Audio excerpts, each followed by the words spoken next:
Donald Trump America అధ్యక్ష ఎన్నికల్లో గెలిచి రెండోసారి వైట్ హౌస్ లో అడుగు పెట్టబోతున్నారు. అయితే ఇప్పుడు చర్చ దీనిపై కాదు. ఆయన సతీమణి మెలానియా శ్వేతన భవనం ప్రవేశం గురించి అమెరికా జనం ఎక్కువగా చర్చించుకుంటున్నారు. 2016లో ట్రంప్ తొలిసారి గెలిచినప్పుడు ఆయన భార్య వైట్ హౌస్ లో కనిపించలేదు.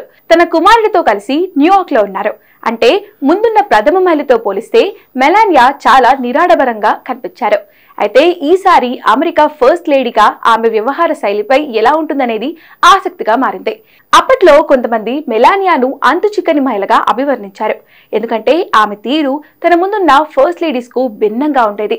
ప్రజల్లో కనిపించడానికి ఆమె ఎక్కువగా ఇష్టపడేవారు కాదు.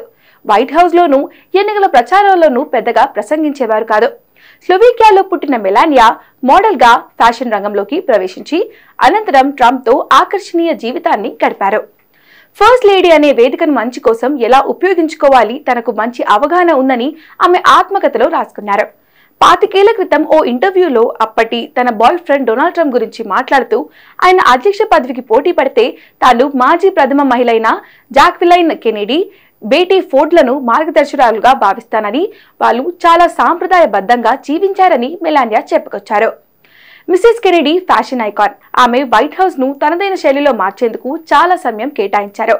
మిసెస్ ఫోర్డ్ మాత్రం హంగు ఆర్భాటాలను పక్కనబెట్టి హక్కుల కోసం పోరాడేవారు. ఇప్పుడు మెలానియా వారిలో ఎవరి దారిని ఎంచుకుంటుందో చూడాలి.